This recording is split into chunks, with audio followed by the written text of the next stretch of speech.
The ruling was jubilantly received in Hanoi, but in Manila, the stunning victory became strangely orphaned. The Duterte administration refused to celebrate the ruling, even though the ruling legally secured for the Philippines a vast maritime zone larger than the total land area of the Philippines.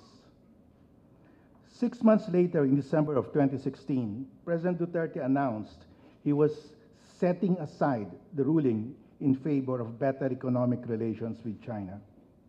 I was aghast at the President's use of the phrase setting aside. In law, to set aside a ruling means to nullify, void, or abandon the ruling. I had to sound the alarm for the Department of Foreign Affairs to immediately clarify the President's statement. If accepted by China, the President's statement would legally bind the Philippines under the well-recognized doctrine in international law on unilateral declarations by heads of state. Thankfully, the DFA promptly issued a clarification that there was no abandonment of the ruling.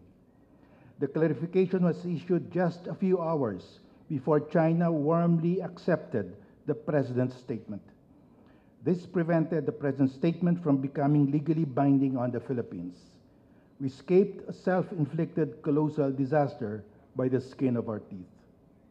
This incident graphically explains Philippine foreign policy on the South China Sea dispute after the arbitral ruling, a policy without discernible direction, coherence, or vision, a policy that relies more on improvisation than on long-term strategy.